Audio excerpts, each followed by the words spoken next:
kelompok 7 akan menampilkan video proses pembelajaran, di mana dalam video ini kami menggunakan metode saintifik.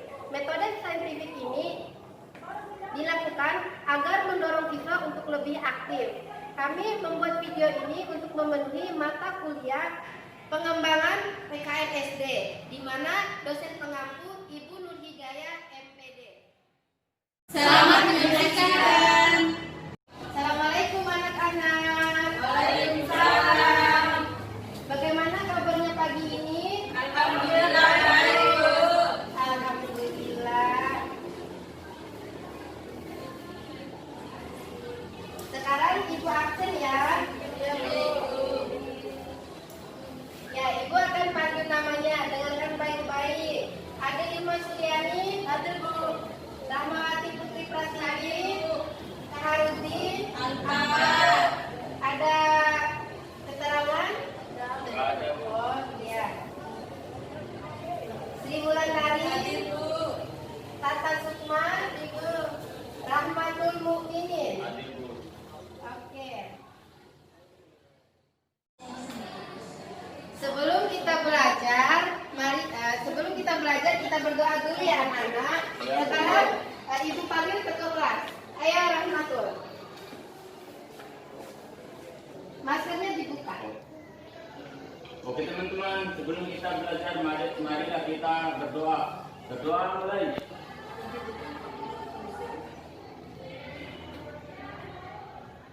Berdoa selesai. Jadi seperti kebiasaan yang kita lakukan, kita melakukan gerakan tangan dulu ya anak-anak. Iya, Bu. 1, 2, 3. Tangan ke atas, tangan ke samping, tangan ke depan, lipat yang manis. Nah, selanjutnya minggu lalu Ibu sudah memberitahukan materi yang akan kita pelajari sekarang. Nah, sekarang Ibu mau tanya, siapa yang masih ingat materi yang Ibu beritahu minggu kemarin? Saya, Bu. Apa? Ya, Adik silakan. Materinya tentang hak dan kewajiban warga negara.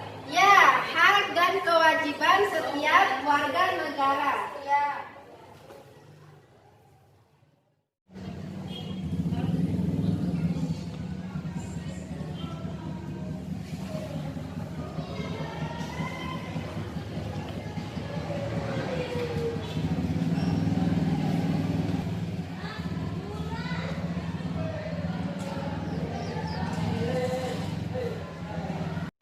Nah, hak dan kewajiban warga negara. Pastinya di situ ada sebuah negara. Dan di dalam sebuah negara itu pasti ada warga negara dan penduduk.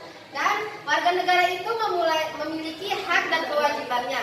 Dan sekarang Ibu mau tanya, siapa yang tahu pengertian dari hak? Loh, nggak ada yang tahu. Kemarin Ibu sudah kasih tahu belajar. Nggak ada yang belajar.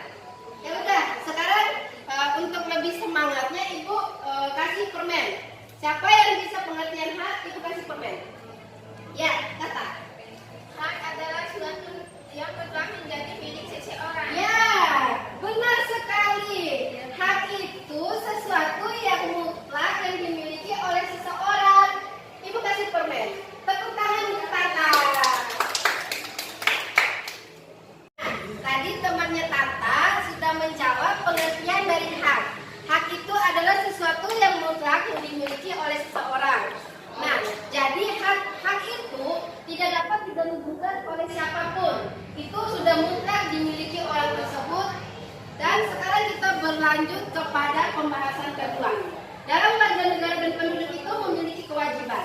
Jadi di sini Ibu mau bertanya, siapa yang mengetahui arti dari kewajiban? Saya, Bu. Ya, kepada Sri Wulandari. Kewajiban adalah sesuatu yang harus dilakukan dengan penuh tanggung jawab. Nah, benar sekali yang dijawab oleh Sri Wulandari. Kewajiban itu adalah sesuatu yang dilakukan dengan penuh tanggung jawab. Jadi, ketika seseorang itu sudah memiliki kewajiban, jadi dia itu harus melakukan kewajibannya itu dengan penuh tanggung jawab, dengan sungguh-sungguh. Jadi ibu tulis ya, hak kewajiban. Nah, hak dan kewajiban itu sudah sama-sama kita definisikan tadi. Jadi sekarang siapa yang belum paham mengenai hak dan kewajiban ini? Siapa yang mau bertanya? Saya Bu. Ya, Ade. Jadi saya ingin tanya. Tadi kan kita bahas tentang pengertian hak sama kewajibannya. Jadi saya ingin bertanya, apa sih perbedaan antara hak sama kewajibannya? Perbedaannya aja. Ya, tepuk tangan dulu kepada Ade. Ya, bagus sekali pertanyaannya. Pertanyaannya perbedaan hak dan kewajiban.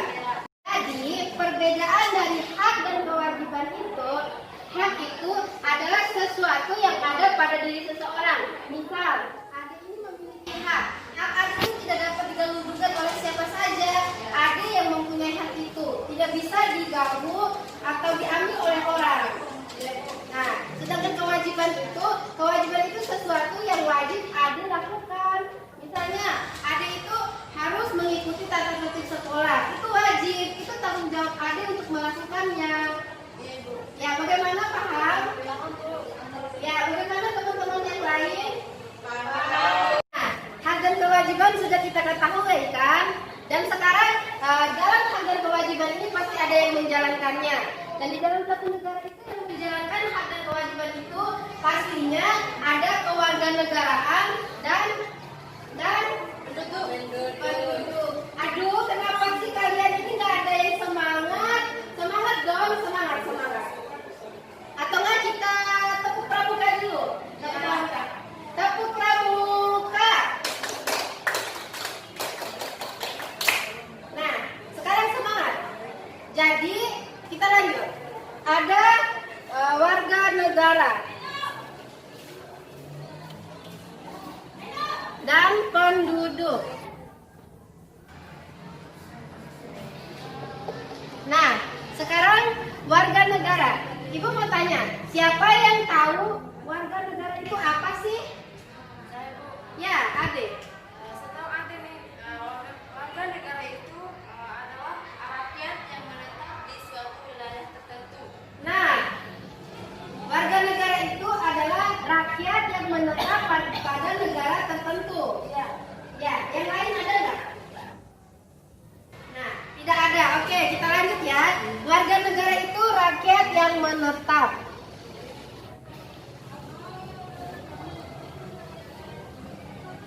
Nah, rakyat yang menetap ini, dia itu tidak keluar lagi dari negara tersebut.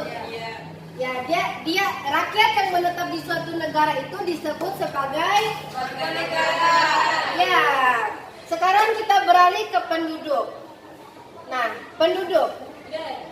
Pasti anak-anak sering mendengar tentang penduduk. Nah, sekarang ibu tanya, siapa yang tahu tentang apa itu penduduk? Ya, Rahma. Penduduk adalah rakyat yang terdiri dari warga negara dan orang asing yang menetap di suatu wilayah tertentu. Nah, bagus sekali. Tepuk tangan untuk Rahma. Nah, penduduk itu adalah rakyat yang menetap atau kita sebut sebagai warga negara. Karena tadi rakyat menetap itu warga negara, kita sebut penduduk ini ada warga negara dan orang asing. Nah, jadi di dalam penduduk ini ada yang namanya warga negara atau warga yang menetap dalam suatu negara itu dan orang asing. Jadi yang membedakan antara warga negara dan penduduk ini hanya orang asingnya. Penduduk ini ada orang asingnya, sedangkan warga negara ini tidak ada orang asing. Iya, bagus sekali. Nah, selanjutnya kita kan sudah mengerti nih hak, kewajiban warga negara dan penduduk. Sekarang kita akan memasuki hubungan antara warga negara dan negara. Jadi dalam suatu negara itu harus ada hubungan timbal balik antara warga negara dengan negaranya. Jadi di sini kita taruh hubungan antara negara dan warga negara.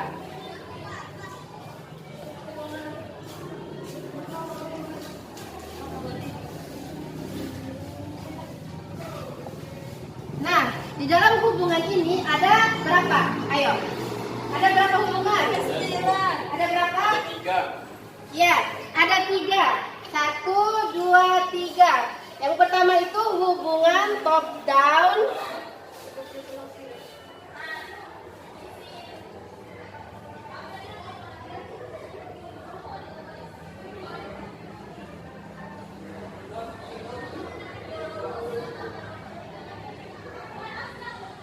Nah, di dalam hubungan antar warga negara dengan negara ini ada 3 hubungan.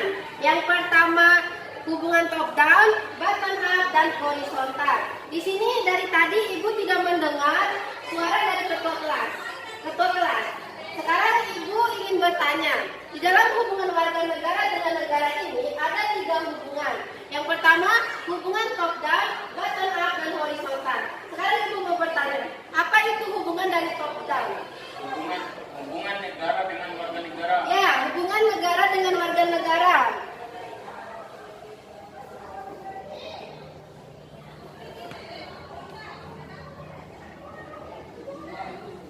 Nah, hubungan negara dengan warga negara. Ya. Selanjutnya hubungan bottom up.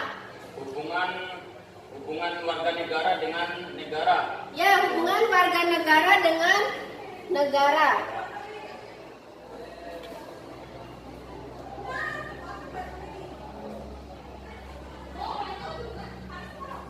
Selanjutnya hubungan horizontal.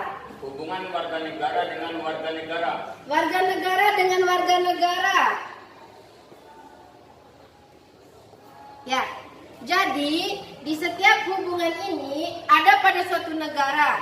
Hubungan top down itu hubungan dari negara ke warga negara. Maksudnya top down itu ke bawah, dari negara ke warga negara. Terus bottom up. Bottom up ini dari warga negara ke negara. Maksudnya itu dari yang ke bawah ke atas. Bottom up. Up itu ke atas ya. Terus horizontal. Horizontal itu dia sejajar. Horizontal itu hubungan antara warga negara dengan negara. Bagus, tepuk tangan kepada kita semua. Nah, jadi pembelajaran hak dan kewajiban warga negara sudah kita selesaikan sampai di sini ya anak-anak. Ada yang mau bertanya nih? Nggak ada? Ya udah, nggak ada. Ya, jadi kita akhiri sampai di sini ya anak-anak. Jangan lupa belajar. Pesan Ibu, kurangi bermain. Kurangi bermain, jaga kesehatan. Kesehatan itu penting bagi kita. Ya, seiring selesainya pelajaran kita, ya kita gini. Ibu beritahu minggu depan kita ulangan ya. Jadi ulangannya itu tidak boleh lihat buku, tidak ada contek menyontek. Jadi Ibu maunya minggu depan kita ulangan. Ya, Bu. Ya. Sekarang ketua kelas kita berdoa dulu sebelum untuk mengakhiri pembelajaran. Oke teman-teman, sebelum kita pulang, marilah kita berdoa. Berdoa mulai. Berdoa selesai. Sekarang ayo kita pulang sama-sama. Hati-hati di jalan ya anak-anak. Assalamualaikum warahmatullahi wabarakatuh. Waalaikumsalam warahmatullahi wabarakatuh.